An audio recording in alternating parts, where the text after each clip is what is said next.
right. Well, I would just like to welcome everybody here tonight. This is a joint presentation with IONS, Vancouver IONS Community Group and the Commonway Institute. The mission of the Institute of Noetic Sciences is to reveal the interconnected nature of reality through scientific exploration and personal discovery, creating a more compassionate, thriving, and sustainable world. Our speaker tonight, Dr. Shariff Abdullah, founder and director of Commonway Institute, is a consultant, author, and advocate for mindfulness, inclusivity, and social transformation. Shariff's metavision and mission are simple. We can create a world that works for all beings. He's a consultant and trainer, wisdom teacher, and author. As an author, he's written several paradigm-shifting books, including The Power of One, Authentic Leadership in Turbulent Times, Creating a World That Works for All, one of my favorite books, Seven Seeds for a New Society, Practicing Inclusivity, The Chronicles of Upheaval and its sequel, The Chronicles of Awakening, and Birthing the Nation of Gaia. We're very happy to be part of our joint program tonight, Shariff, and it's all yours. Okay, good. Thank you. And I'm very happy to be here. Very happy that we did this in a either two-part or four-part experience. We have one more part coming up in on Tuesday, going deeper in what we're going to be doing tonight. Yeah, and thanks for Dottie and Paul holding the fort for the community experience of IONS. There are not a whole lot of places that are still doing that, so thank you. Um, the for those of you who were present for our May gathering or present via the either the Zoom part or the recording part. Good to see you again. Um, if you were if you saw if you weren't here, I would really recommend that you look at the video because I think it's going to get you no, not this moment, but at some point, I think it'll get you grounded in what we're talking about in terms of what does it mean for us to be using a different mode or a different kind of or a different level of consciousness. We're on the cusp of some very new things happening in our world. We're on the cusp of a new society.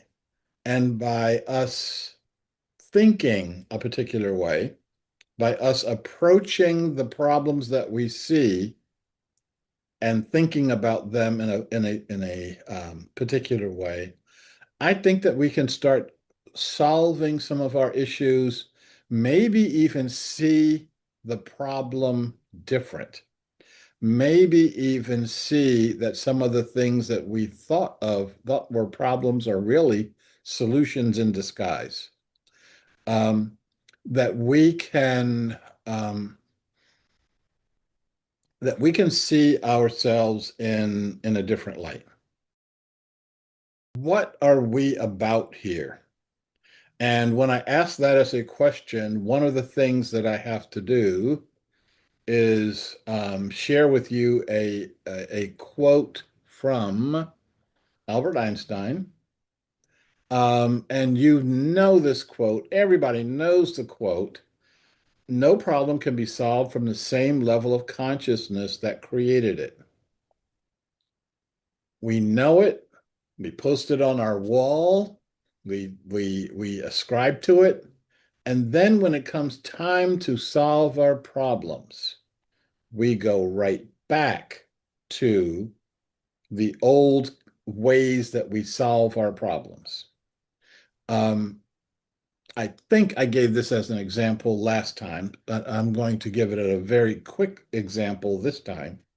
Um, there was a dispute in a church some years ago, and they asked me to come in as a facilitator to resolve to help them resolve the dispute because they saw me as a neutral convener. And this dispute was big enough for them they were thinking about just dissolving the church. So this is a high stakes issue. Um, I asked them to put together uh, an altar, and on the altar, everyone would put something that was spiritually significant to them. So they put the altar together, and it was a very successful intervention. They all decided to stay together, etc. And they did that by calling on energies that were above their own personal wants and needs, etc. So last thing to do was to handle the altar. So there's several things that you can do with the altar. You can dissolve it. Everybody takes their piece back and it's over. They can memorialize it. Take the whole bundle and put it somewhere in the church that they know it's there and hold the energy of it. They can burn it, and burning spiritual bundles is a very um, uh, sought after tradition. Immediately, they went into, oh, I think we should burn it. I think we should keep it. I want my piece back. They all went right back to the thing that created the problem in the first place, which was them thinking on an individual level and not thinking about the greater good. So I said, time out. So we're going to do this differently. You're going to hold this issue of what to do with the bundle, and we'll hold it for 5 minutes. And then we will find out, not from your own desire, but from the desire of the whole, what you want, what you're going to do. So I called the 5 minute time in, I should say. And during that time, about 3 minutes into it, I literally could feel the answer descend on the group. Mm. And then I called them back, and everybody started looking around at each other with this kind of amazed look on their face. And somebody said, "Did you feel that?" Mm. And so somebody said, "Oh, I didn't say what was the conclusion?" I just called them back. Somebody said, "I just got this strong feeling that we should give the bundle to Mr. and Mrs. Smith, who happened to be they were a couple, and they were the oldest members of the church." Everybody's looking like, I got the same thing. Yes, that's it, Mhm. except for the Smiths. So Mr. Smith says, I didn't get that. He says, I got that we should take the bundle and give it to her. He's indicating his wife. And she's looking both surprised and amazed. And she said, I didn't get that. I got that you're supposed to give the bundle to me. Now, from everybody's position, they got exactly the same answer from the position of being that person over there, or my wife, or me. And that I used that as an example. I wasn't using the term holonic at the time at all, but Mm. I that is one of my earliest responses, my earliest answers to the notion of what is holonic consciousness and what can it do for us. Mm. Think about how politicians could make their Mm. decisions if they did so not focused on what's going to get me elected the next year, focused on not what does my what does the constituency say that actually provides campaign financing, as opposed to what is the good of all. Um, can we hear past someone else's ego? Can we actually hear past someone's attempt at making us afraid? So you have so that someone is fear mongering and warmongering. Those people are out to take our stuff. They're out to destroy our way of life, etc. And can we train ourselves to hear, wow, that guy's really upset and he wants us to do something, and what he wants us to do doesn't make any sense. You know, can we be at that level? Our challenge, so these are very big challenges. And these are things that we are going to have to address. The really cool thing is that we can make our decisions. We can make our decisions together. So it's not you that's got to pull the cart by yourself. Each one of us, by taking some of the strain, taking a string from the rope, can help move the cart forward. Um, what does this whole thing of a world for all actually mean?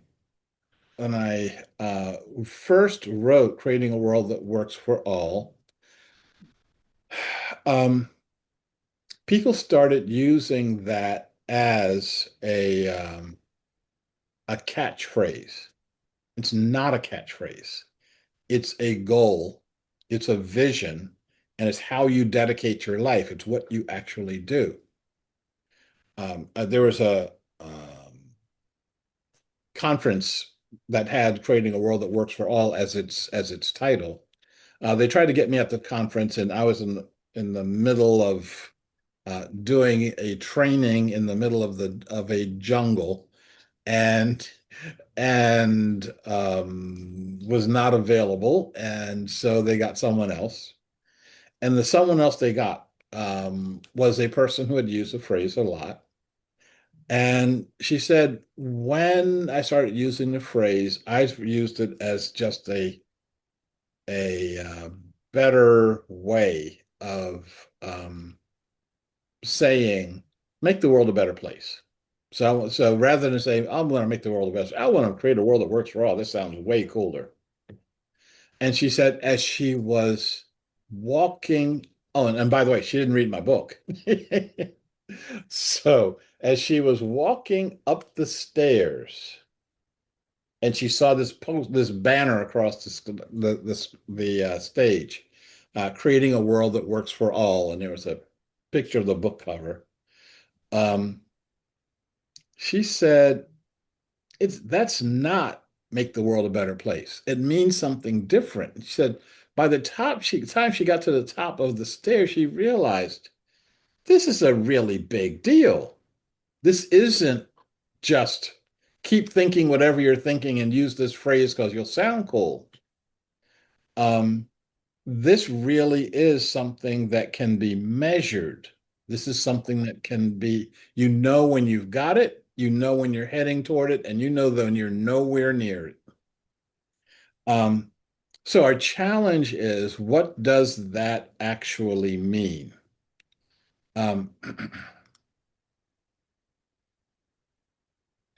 Does that mean creating a world for me and my friends? Now, 99% of the people who use this term, that's what they mean by it.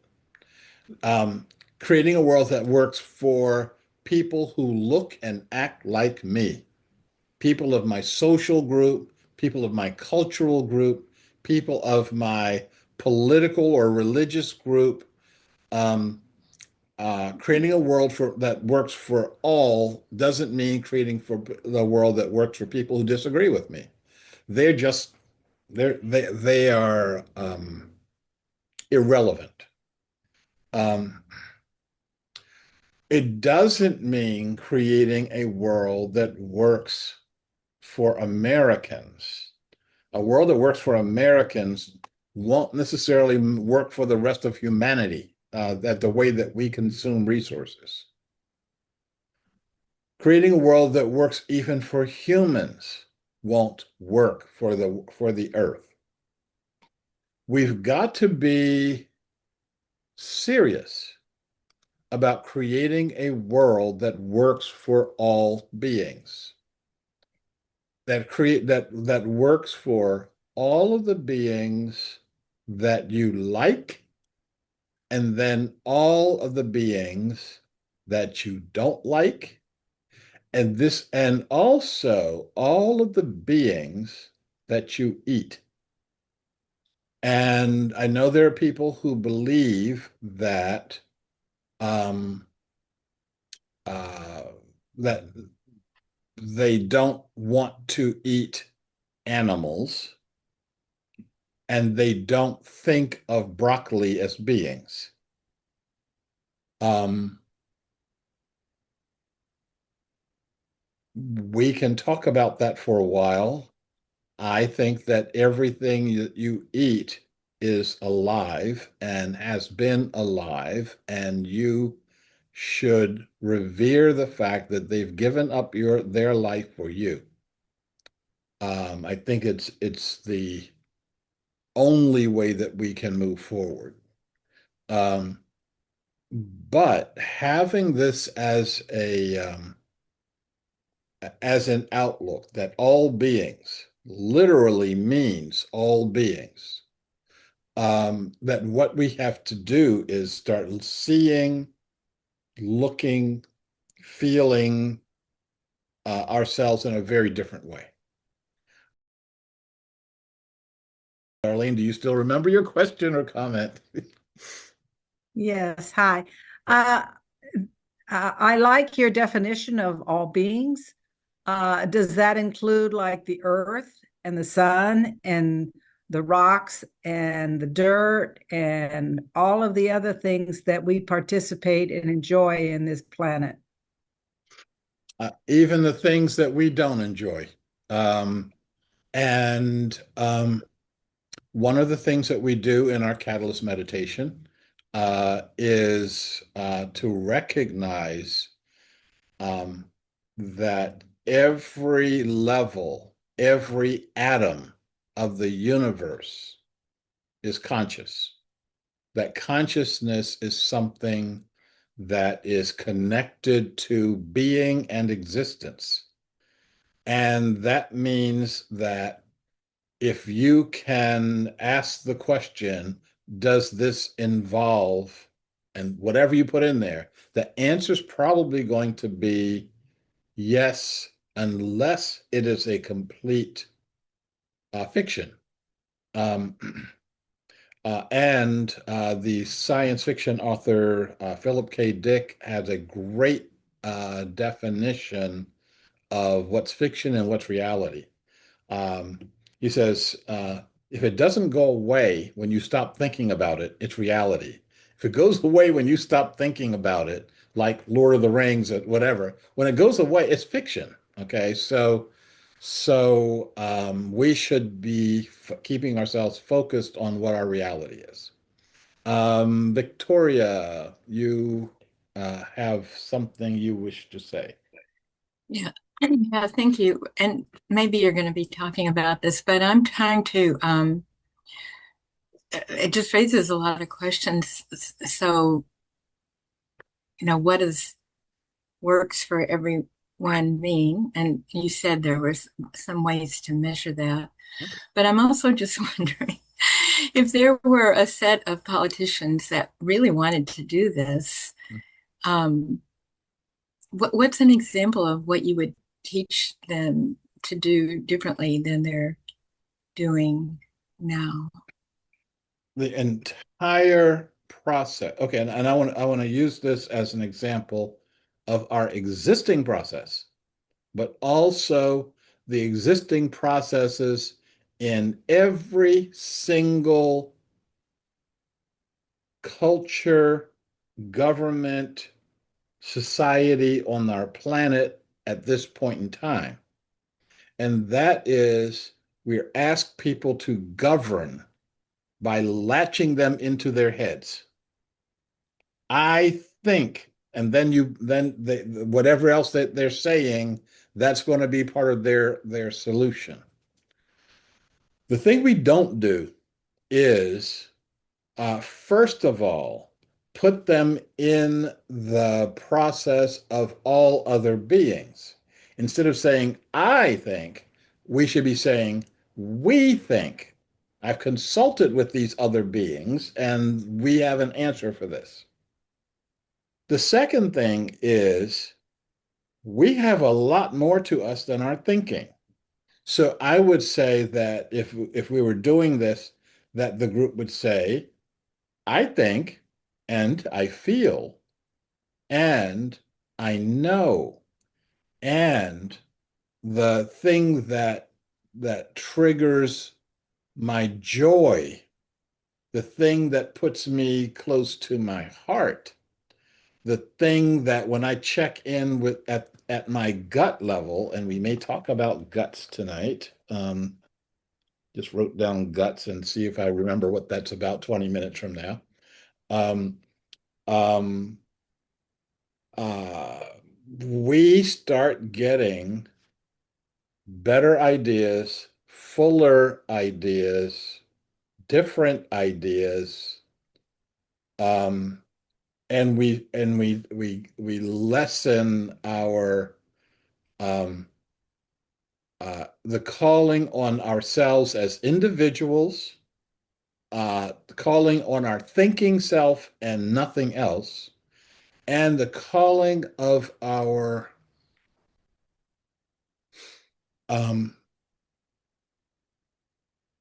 the totality of our being, as opposed to I'm the person who has to vote. I get to do these things, and I get to exercise my ego in some possibly unhealthy ways.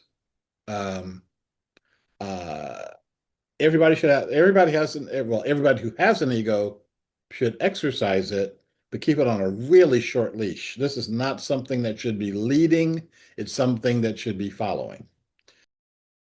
The two steps, well, two or three steps of getting out of yourself. And do we know people who are able to do that? The people who have been participating in the Catalyst meditation do that every day. We put ourselves in the energy of other beings every day. And we are actually, when we go into our meditation, we're looking for, are any of these other beings trying to talk to me right now? In which case, I'm listening. And so a lot of times people come back saying, this is what I heard while I was in my meditation. Are we considering other beings? Since I got, maybe I shouldn't put all these books here because now I want to I just want to hold them up. So in Chronicles of the Upheavals, there is a chapter. These young people are in a community and the community is dedicated to getting us to a 21st century that literally works for all. And in their training, they're told that they can't go swimming in the swimming hole. And the reason that the adults said they can't go swimming is that the fish were spawning at that time. and it was hot, and the fish were were on the stressing side around how warm it was. And so they said, keep the young people out, keep them from disturbing the water. All the young people were saying, hey, it's hot out here. We want to go swimming. And the adults are saying, yeah, I know you want to go swimming, but the fish need to spawn. And at this point in time, that's more important than you cooling off in that pond. How many times do we do that? Do we make decisions that are not popular, that are not what you want to do? I think about this, and I've used this as an example with us before, of when there's a flood, it soaks the soil, and part of that soil are ant colonies. And when an ant colony is being flooded, what they do is form a ball. And in the center of the ball is the queen. Surrounding the queen are the nurses and the eggs. So each nurse picks up an egg and they surround the queen. Then around them come the workers, around them come the soldiers, and they all link all of their legs, and they got a bunch of legs. Okay, so they're all linked up, and this thing floats. And so this ball will float to wherever there's dry land, and then it will land there, and then they will start forming their colony again.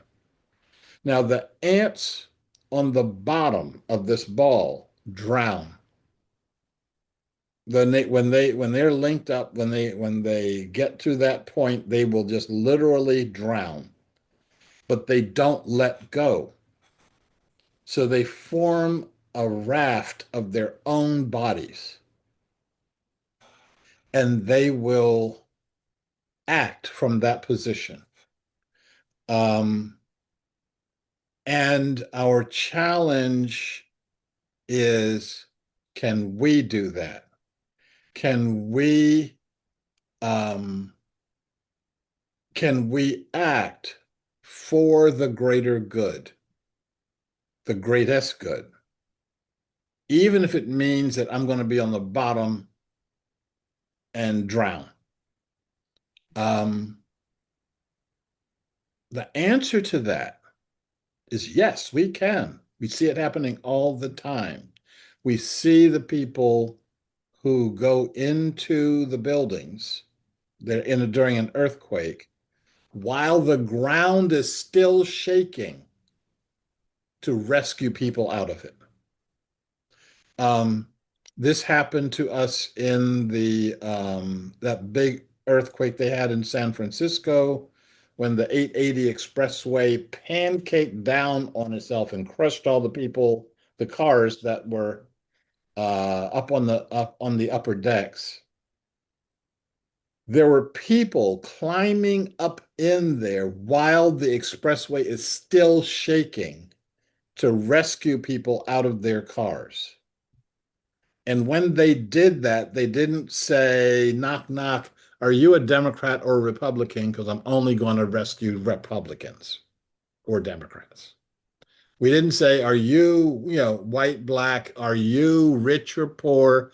What triggers for us, and it triggers at the deepest levels of our being. This is not a thought that you've got in your head.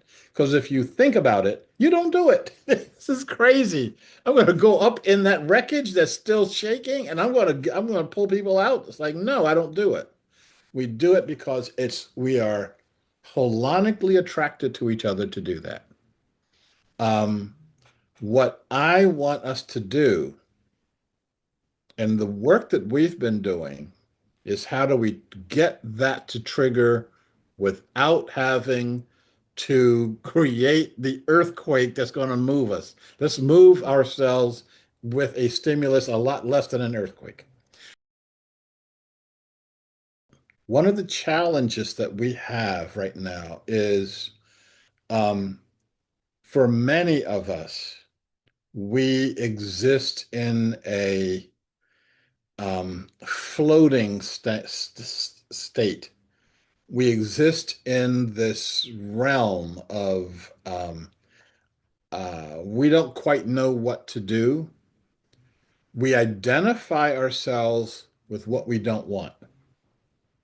The way we identify ourselves is, I'm not with him, I'm not with them. I don't want to do the things that they want to do. They're wrong and bad. That just means I'm right. And that's as far as we think about it. What I want us to do is to have a different sense, a different thought about things. And this different thought is pretty simple. Um, and that is, we're having a baby. Um, for those of you who have been involved in the baby making process, okay, I won't either as um, a participant or in my case, a facilitator. I had the catcher's mitt say, okay, squeeze it out there. Um, we know that this is a yucky, messy process.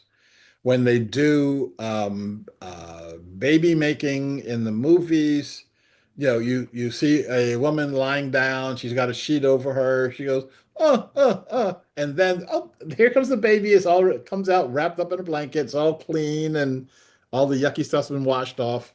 And that's not how it happens. Okay. Um, it is if you're going to have the baby, you have to focus on the result, not the process. Process is yucky, result is about as close to the divine as you can get on this planet in 3D. Okay. Um, our but what happens when you don't know that you're having a baby? There have been several situations where women have not known that they were pregnant. And the example that I put in my book, this is so cool. Okay, Birthing the Nation of Gaia um, is a woman in Uganda who was pregnant, and she did all the you know clinic checks and things like that. Time to have her baby, she went to the hospital and she did all the things that you do and all the yucky, messy stuff that happens, all the water breaking and all the squeezing and all the other stuff. And out comes her baby. They clean it off, wrap it up, she goes home. A week later, she's experiencing incredible abdominal pain. Husband takes her back to the hospital. She's yelling and screaming. The first thing they ask her is, "Are you pregnant?" She says, "I just had a baby last week here, so no, I'm not pregnant." And they then start to do the things that you should never, ever do to a pregnant woman. The muscle relaxants, the nerve blocks, all the other stuff. So they are literally about to open her up. Okay. Out pops another baby. She's one of the very rare women who had two wombs, and her husband got her pregnant in both of them a week apart. So she has two babies. They are not twins, two separate babies, two separate placentas, etc. And luckily, she had the second baby before they started working on her, because what they were going to do with her would have killed her. There's another woman in England who had the same situation going on. She was not pregnant, having sex with her boyfriend, and therefore keeping very careful records of her menstrual cycle. Um, And so she gets incredible abdominal pain. The first thing they ask her when she goes into the hospital, are you pregnant? And she says, I've got my menstrual cycle records here for months and months ago. I just had my cycle a week or so ago. I'm not pregnant. They then start doing to her what you should not do to a pregnant woman. That throws her into a coma. While she's in the coma, she has a baby. Her menstrual cycle records pertain to her first womb. The second womb had a baby in it. Um, and she comes out of her coma a week later, and they say, number one, welcome back. Number two, here's your baby. And she says, get that thing away from me. I'm not pregnant. I never was pregnant. Well, they had a lot of adjustment to do.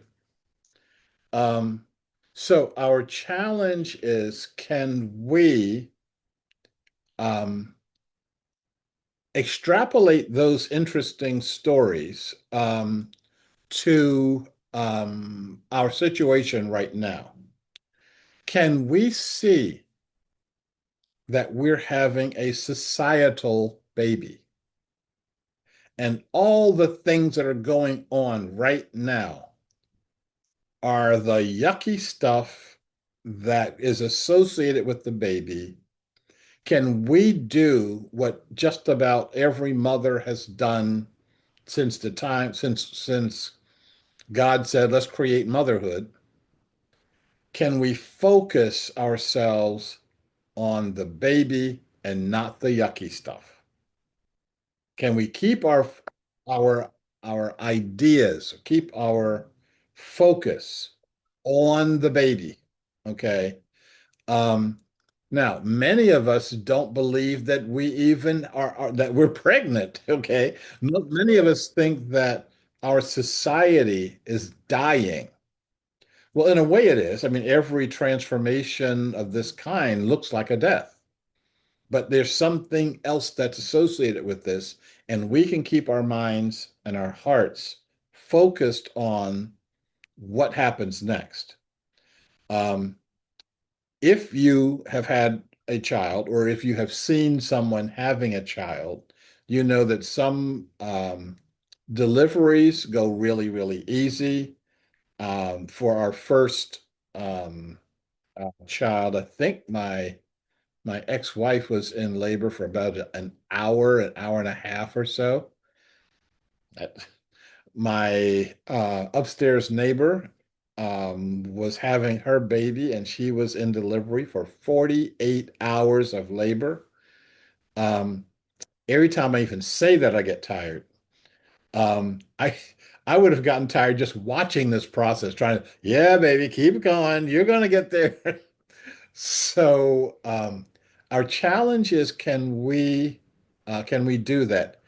Um, all the things that are happening right now in our society can be explained when we start looking at we're about to have we're about to give birth to a different society. All the elements that of the old society have to go away. They have to go away. They must go away to make room for the society to come. And if we try to preserve the institutions that are literally melting in our face right now. I mean, it's like this. America as a concept has been this huge ice cube, and we've carved all these buildings into the ice cube.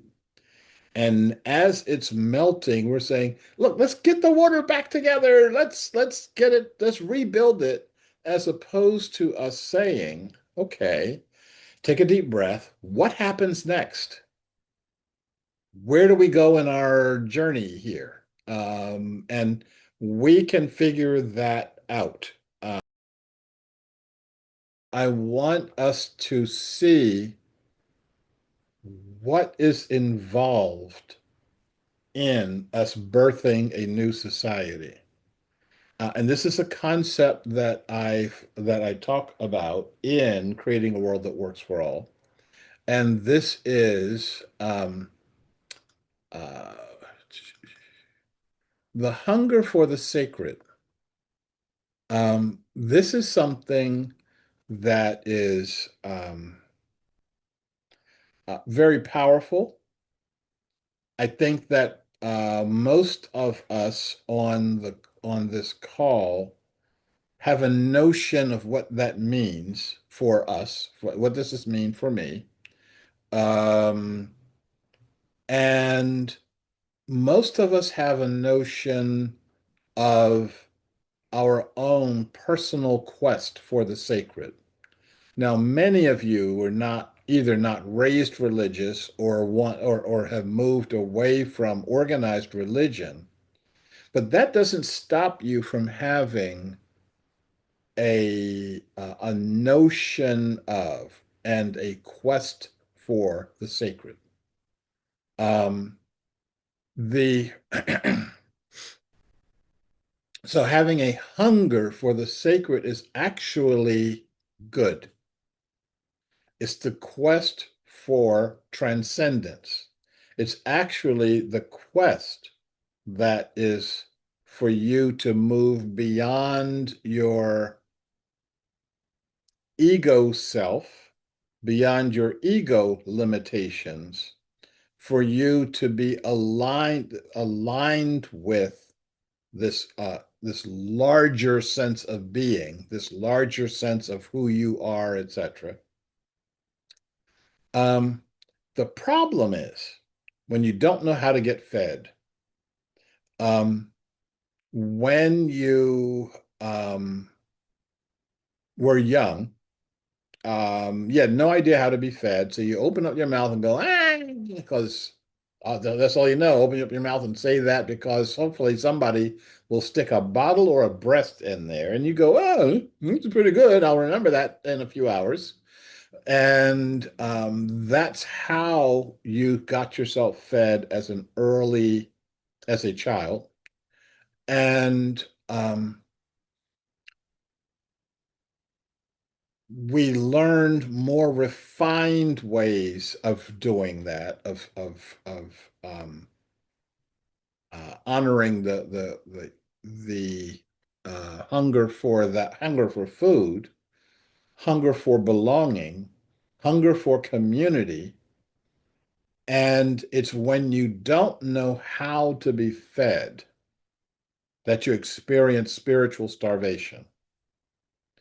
What happens when you are hungry for connection with your mother and all she does is stick a bottle in your mouth? Well, you're sitting there, but you said that there's something else, there's something that's missing here. Well, if you happen to have the mother that picked you up and cradled you and washed you and sang a song to you, you are way, way, way ahead of the game here. If you had a mother who didn't know how to do that stuff, didn't know that it was important to do that stuff, didn't know anything about that, then you wound up like me.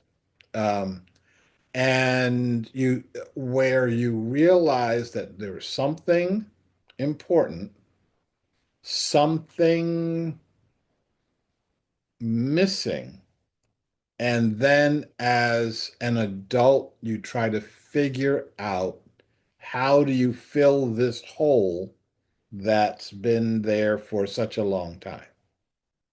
So one of the ways we try to fill that hole in this society is with money. So the more money you get, the happier you are, the more satisfied you are.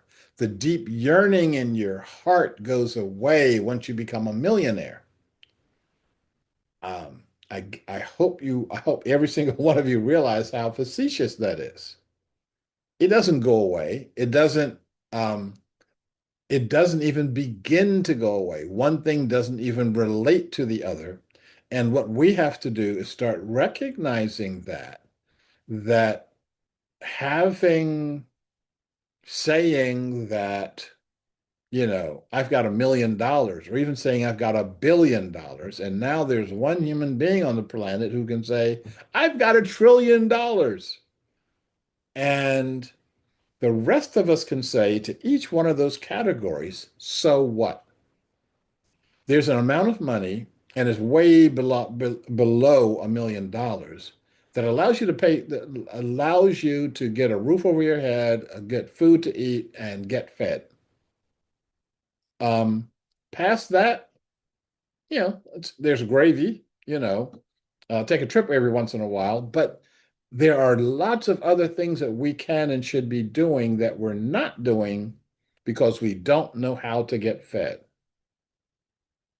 So more money, more toys, more houses. How many houses can you own and inhabit? Um, uh, does not answer the hunger for the sacred.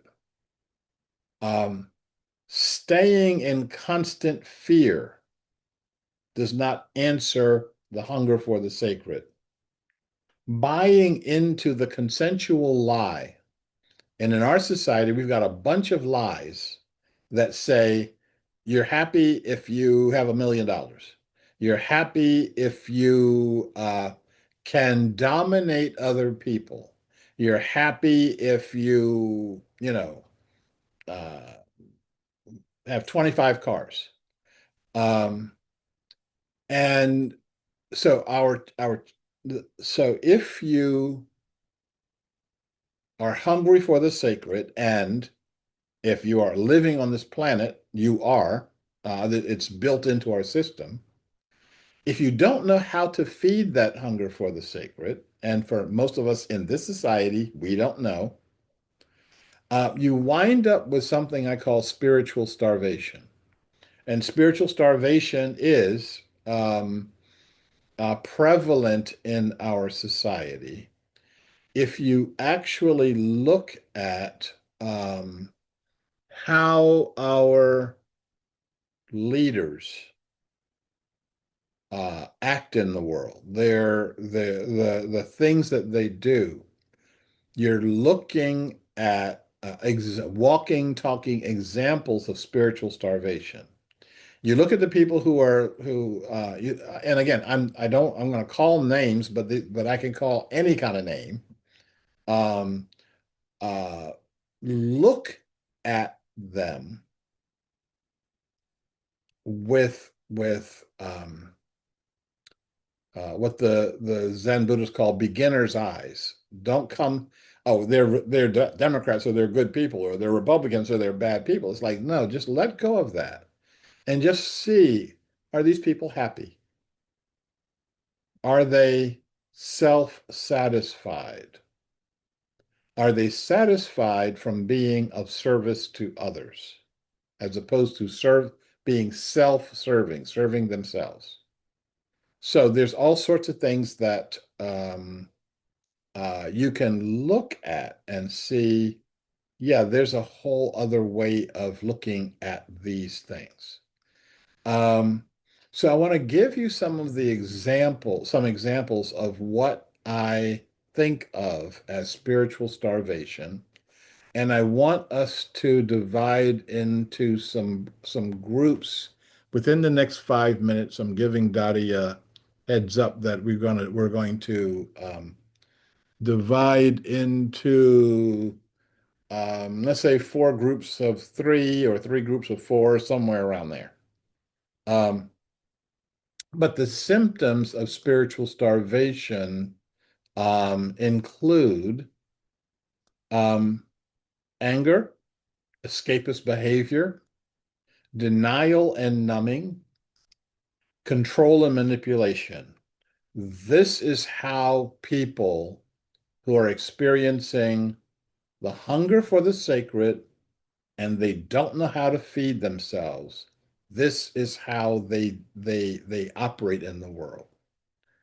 I don't know if you or someone you know has to deal with anger and violence.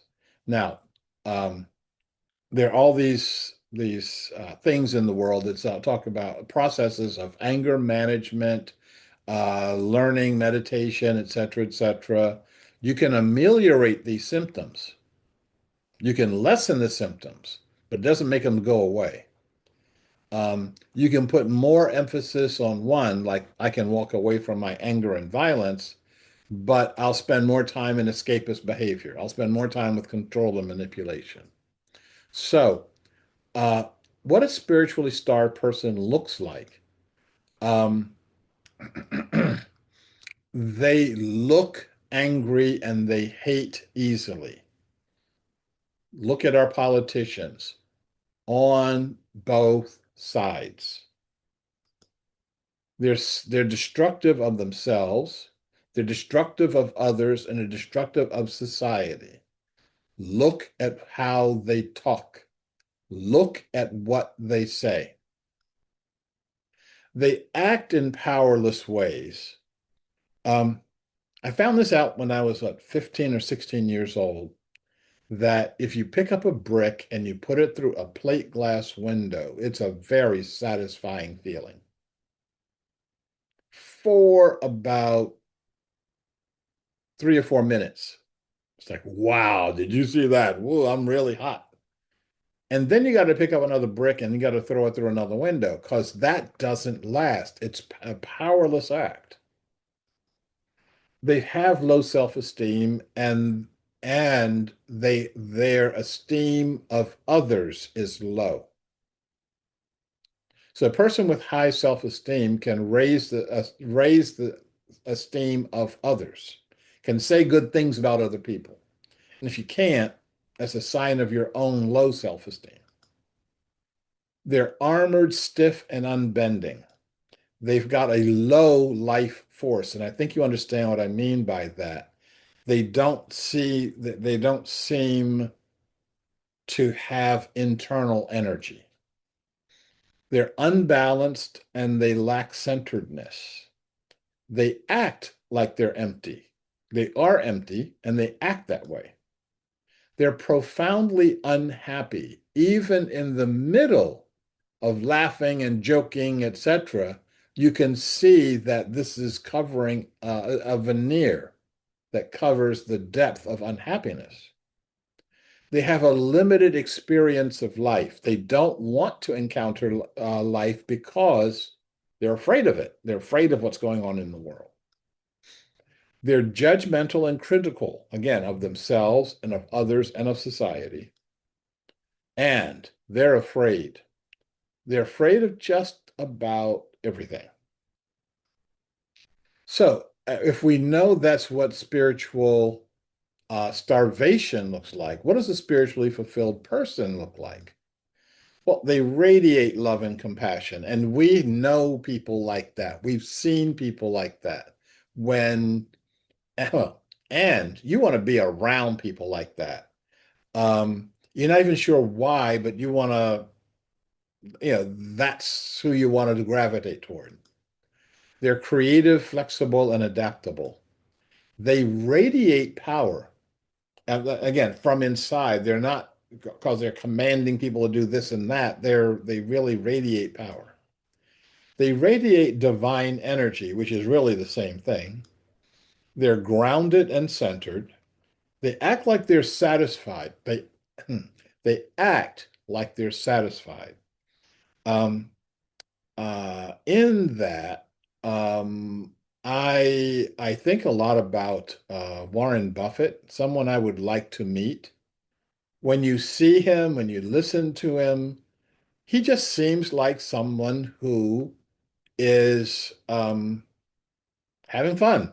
He's doing what he really likes to do. Um, I've never seen him angry, upset, yelling, screaming. I never even heard that stuff about him.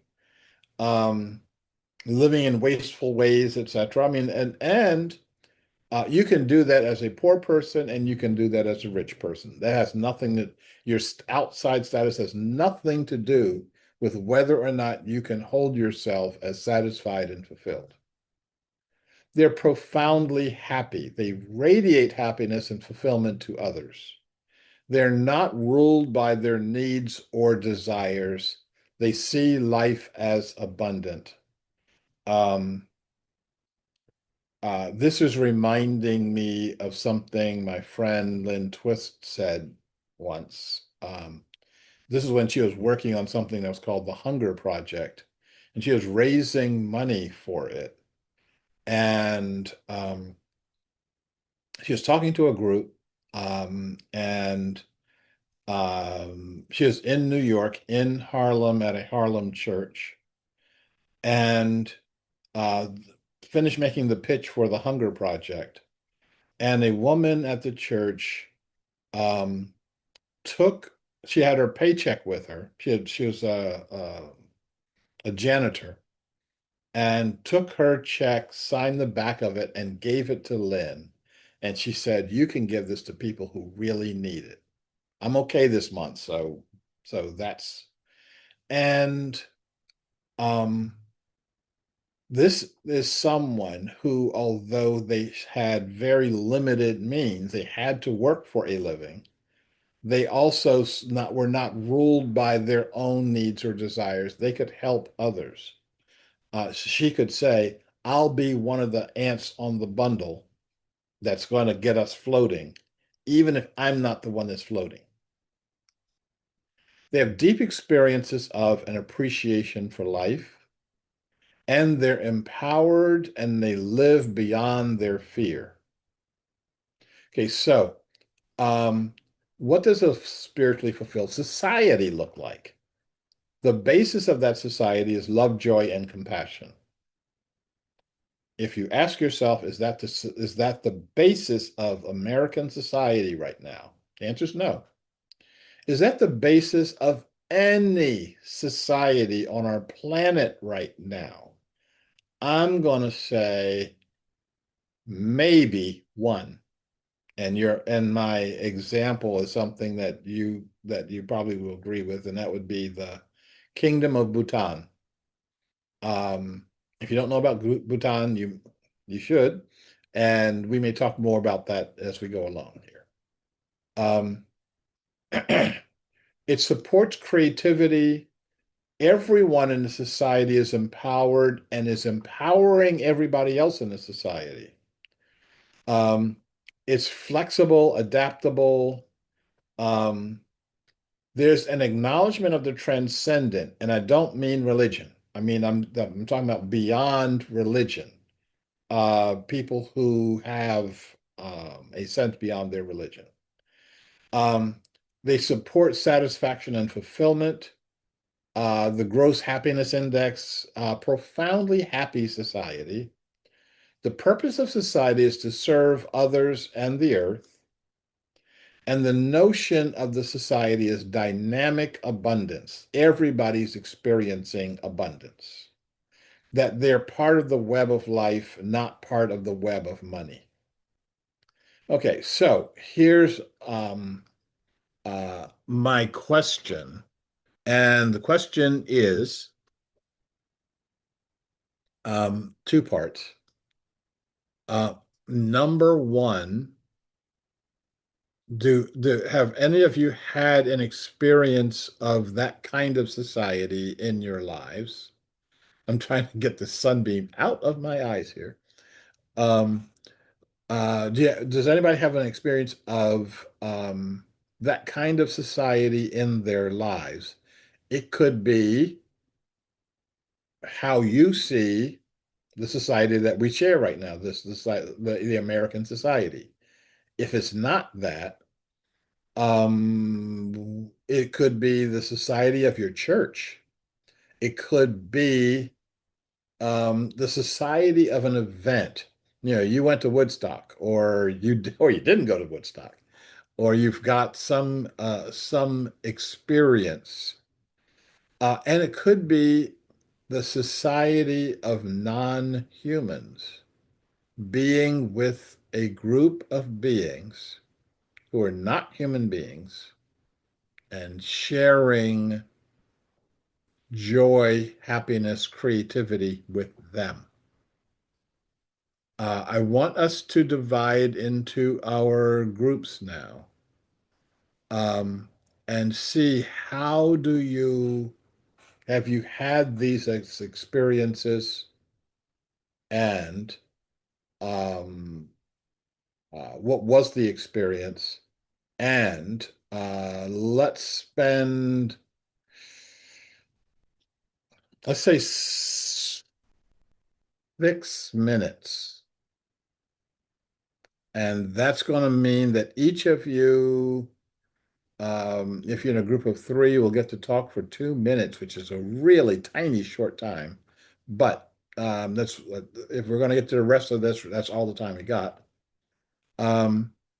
I am going to not be put into a group. I am going to float through your groups. As I'm floating through, I am a lurker. I am not a participant. Don't ask me any questions. I'm not that way. I don't have to actively ignore you. If it seems as though my presence is distorting the conversation in your group, I will pull out. So um, I really want you to have a conversation and I want to listen in. Dottie, and if you're ready to Ready? push the magic button. All right.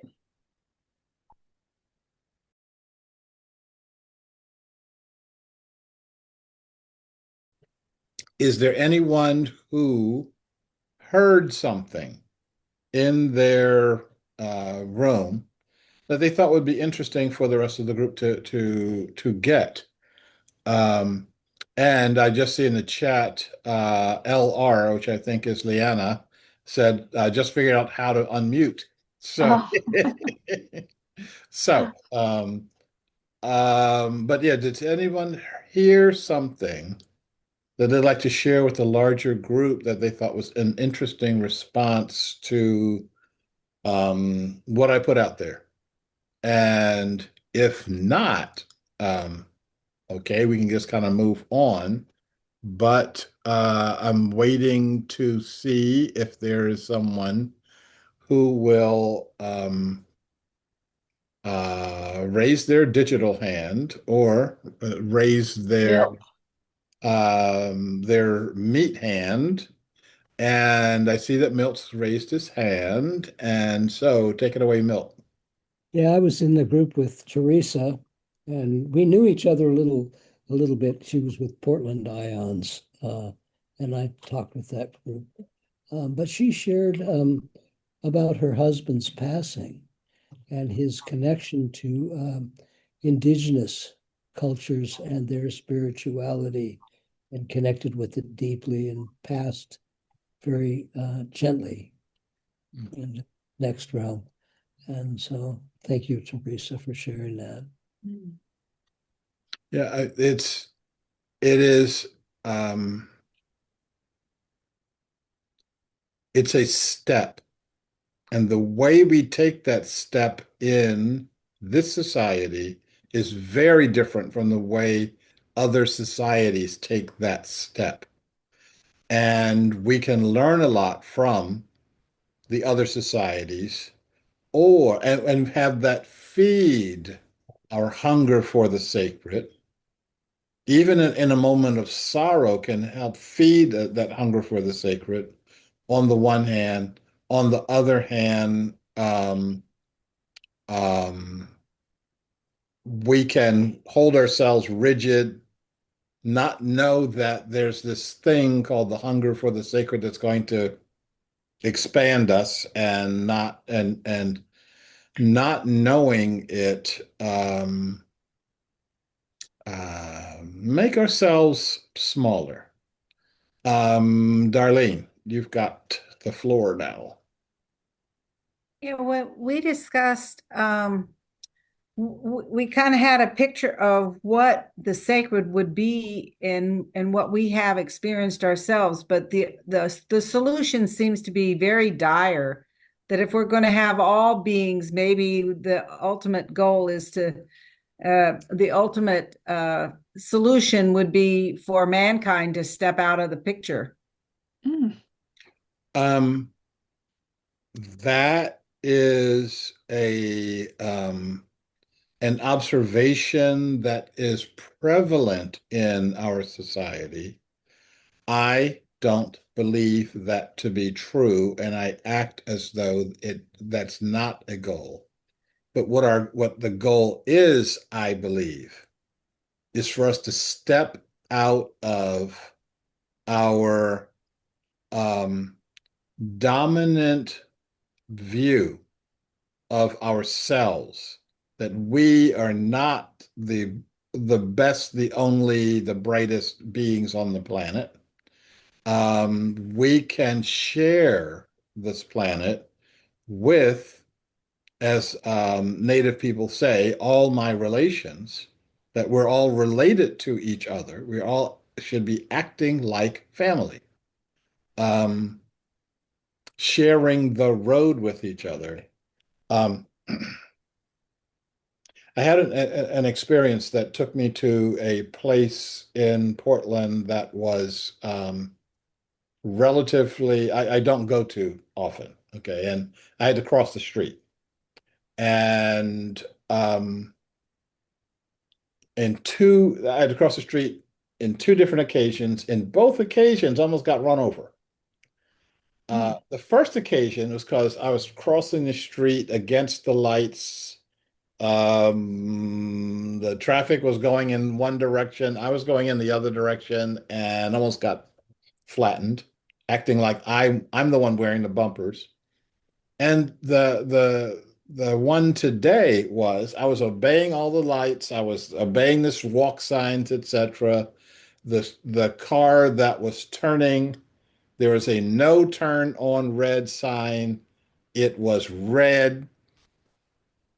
I was visible crossing the street, and this guy almost just ran over me. Did not slow down, did not stop, and boom. Um, and we can act as though we are living on the same planet. We really can act like that, which means I have to change my behavior. You have to change your behavior. We have to kind of come together in that way.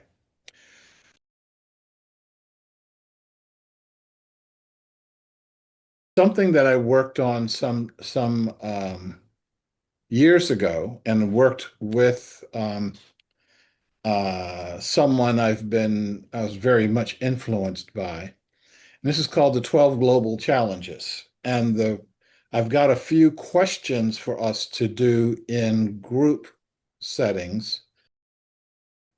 One of the things that I recognize, and if you've traveled outside of the United States, or even pay attention to what people outside of the United States are even talking about, which is very, very easy to do since almost all newspapers in our world are online right now. You want to see what the local news is in either Argentina or New Zealand or Bhutan. There's a newspaper in English from that area. So if you want to know what the world is talking about, you can do so. If you don't care about what the rest of the world is talking about, you can listen to our politicians. Um, um, but we are talking about a very small, a relatively small segment of humanity and a relatively small segment of all living beings.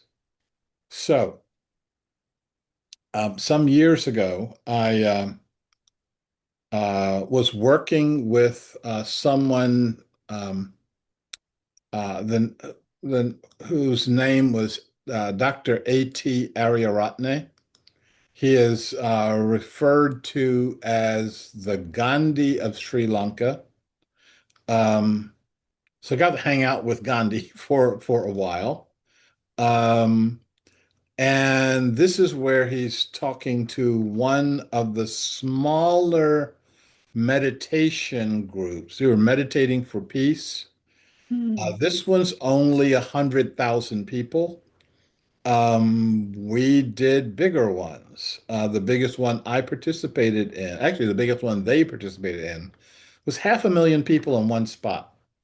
Hmm. And how do you gather 500,000 people? How do you um one of my logistical issues was how do you park 10,000 buses? Um, that's pretty interesting. Um, um, but um, so he and I have were working together in his organization called Sarvodia. And one of the things he had worked on was something that he called the 10 village needs. Um, what's a villager need? They don't need, a Rolls-Royce car. They don't need a private jet. Um, they may need basic transportation to get them where they need to get to. They may need basic food. And so he had worked up these 10 village needs. And I saw that these were generalized statements. And so what I did was, well, with him, was say, how do we generalize this so that anybody on the planet can say, we've got these needs. So we changed it from 10 village needs and we added a couple of needs um, to from the 10 village needs to 12 global challenges. Um, the 10 village needs clean and beautiful environment, adequate provision of clean drinking water, minimal supplies of clothing. And when they talk about minimal supply, that means that you've got a sarong. And if you're really lucky, you've got two. That way, as you're washing one of them, you can be wearing the other one. But you can you can jump into the canal and wash your sarong while you're also washing yourself. Um, Adequate and balanced nutrition, simple housing, basic health care, basic communication facilities, minimal supply of energy, and that's generally about this much wood that will cook a pot of rice. Okay. Um, and some level of holistic education.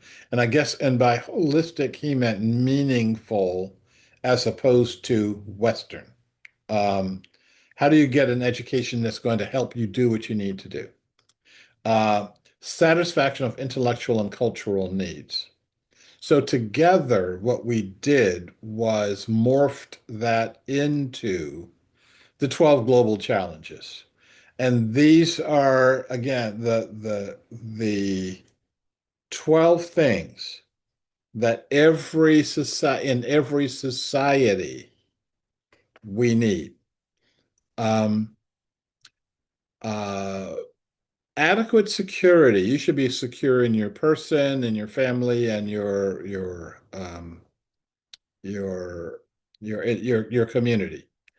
Um, Enough clean water, enough basic good food, enough energy.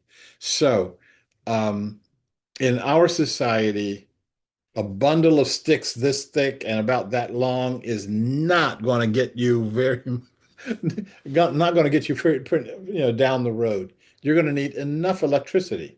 You're going to need enough heating. In Sri Lanka, you don't need heating. Um, Adequate health care, meaningful politics, basic economics, basic education. We changed the housing need to habitat.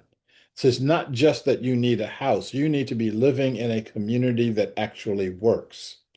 When I look at homeless people, and I spend a lot of time doing that, I see that not only do they not have a roof over their head, they don't have anything.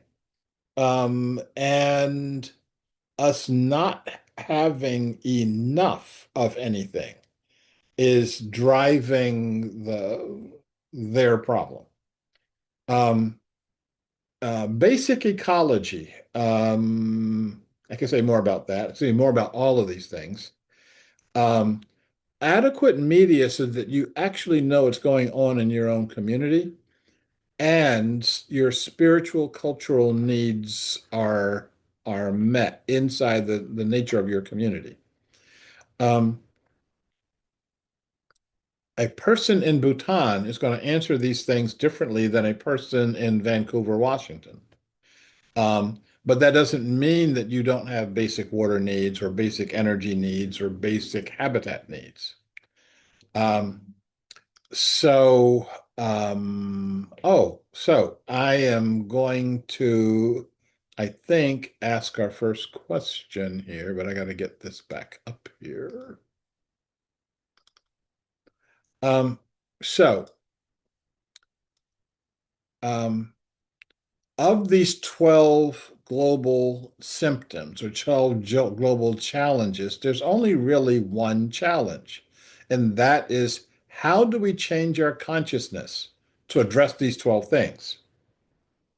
That's the kicker that that we have not acknowledged of what Einstein was talking about. We have to elevate our consciousness before we even try to tackle any of these things. If we try to tackle the issue of homelessness from our old consciousness that says, oh, these people are just mentally disturbed, there's nothing you can do for them, let's put a roof over their head and then I can forget about them, then all you'll do is perpetuate the problem. Um, there's only one solution to any of this, and that is the transformation of the society. You can't solve the problem while you're profiting from the problem. You at that point won't see the problem as a problem. It's like, oh, let's just kind of keep going with this. Our one vision is a world that works for all living beings. Um, the world has to work for you, the world has to work for me, and the world has to work for the likes of people like Donald Trump. Now, the world working for him doesn't mean that he gets everything he wants, because that's the ego part, that's the spiritual starvation part talking. How do we help someone who is experiencing spiritual starvation to learn how to experience um, the wholeness and fullness of life? I know that that's possible because that's my story. Coming from Camden, New Jersey, worst city in America, worst conditions of living in the worst city in America. Um, the the debt of anger that I picked up when I was growing up, the kind of you got to be kidding aspect of my living, I have been able to largely let that go. Have I let it go completely? Well, I haven't, because I'm still drawing air. I got more work to do.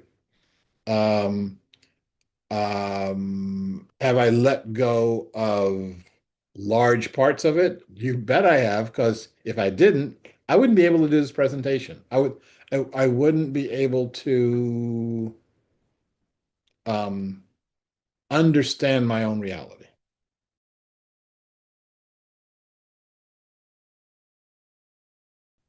So, question number one is for you, which are the three most important challenges of these 12 global challenges? Okay. I want you to actually write that down. I don't want you just to kind of have it rolling around in your head, because when you hear other people are giving their ideas, you may want to change yours, but I want you to have one that you're going to actually change. So write that down.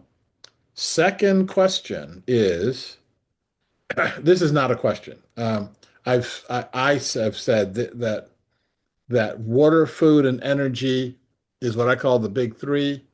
If you don't get those three, you don't even get to talk about the elements. Um, and there are lots and lots of societies on the planet right now where people don't have water, don't have food, and don't have energy. Um, the second question is for you, which are the three least important challenges, the things that you would spend the least amount of time on in your society? Um, and I'm going to ask the third question. I'm going to get the third question in here right now. Okay, cool. And the third question is for you, which of the three is the hardest to resolve? Okay.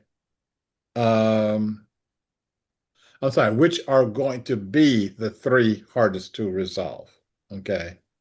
Um, and now that you see them as your three questions, I am going to ask Dottie to shake and bake, divide us up, and once again, I will. How Uh, long? How long are you giving them? because you got three questions, I'm gonna go. I'm gonna check in with you in about 10 minutes, so that you can see whether or not you need any more time. Um, I'm thinking that you folks are going to be really on top of it and really going to be focused, and 10 minutes is going to be enough time for you. But we'll Yeah. check in. Okay, here we go.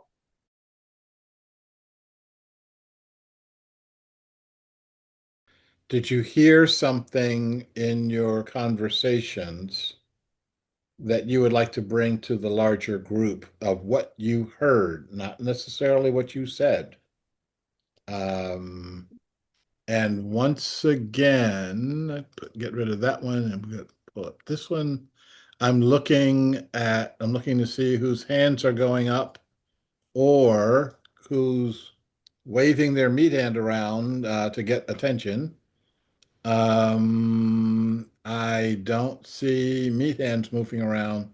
I also don't see Sharon Okay. and Victoria. Sharon Okay. first. Well, in my group, Milt said something that really struck me. And every first of all, everything is interconnected there. I felt like it was really hard to section out things like that. But really what's missing is love.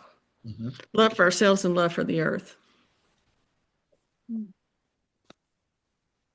Yep. Hmm. Um, so I think the Beatles nailed it pretty well a few decades ago, but then actualizing that is a whole other story. You Hmm. feel all this love welling up in your heart, and then how do you turn that into governance? I don't like to use the term politics. How do you figure out how to do that? I spent some time in birthing the nation of Gaia, um, looking at what is the value structure of a government, what is the value system that will yield the governance structure that we need in our society. And one of the things, this is like how do you find something really quickly? Um, of the 10 um, primary values that I articulate in that I'm saying are part of a universal human construct. Number one is thou shalt love and be loved. And that's it. Okay, everything else comes from that. The second one is thou shalt be at peace. Um, and um, The third one is thou shalt be of compassionate service. And there's 7 more. Buy the ding dong book and read them yourself. Okay. So Victoria, did you have your hand up? Yeah, I just wanted to say that I was delighted that we all chose basically the three the same 3 values, and I thought, oh, I'm doing it wrong, but these are the ones that I think are most important. But then Aloysia and Paul thought the same thing, and that was spiritual, cultural, political, and then I wavered between economic and education, because if those can change, then there will be a world that works for all. I'm sorry, you want to say that again? The 3? Spiritual, cultural, political, and then economics, education, because, Okay. yeah. Got it. Thank you. Wrapping up for now. Remember, we continue this as an interactive conversation on Tuesday. I'll have one more part of the 12 global challenges to share with you for you to munch on. And then we will have other things for you to munch on. I like having enough time to make things like this interactive, so I'm happy about that. And I'm happy to have enough time to share with you from challenges to visions. What is our vision for meeting these things? We can go from the meta visions of our current dream, and we talk about the American dream, but for many of us, it's been the American nightmare for the longest time. That we have, our thinking is on a corporate and industrial scale. We eat industrial food, we consume industrial energy, bigger, better, faster, etc. And we need a lot less of that, and we need more on a human scale and on a life scale. We need to replace our scarcity paradigm with an abundance paradigm. We need to replace the industrial paradigm of uniformity, mass production, planned obsolescence, with a craft paradigm, with quality, beauty, function, and even when thinking about our products as even having soul. And what I mean by that is, if you've ever experienced shaker constructs, shaker furniture, shaker houses, it can be amazingly simple and amazingly beautiful. Just looking at a chair or a table will call to your heart in some interesting ways. I was just watching a video of a guy who was selling these prefab houses. And he says, these are Amish houses. They're Amish built, they're Amish constructed. We're really proud of them, and you should buy one. And I'm thinking, yeah, we should buy some Amish houses. We can move from the meta vision of toxicity, as though toxicity is something good for you. Spraying our vegetables with poisons, injecting all of our food with poisons, and thinking that that poison is keeping us healthy. We can just exchange that for being healthy. We can go from soul deadening and life destroying to soul lifting and life affirming. And that becomes how we choose to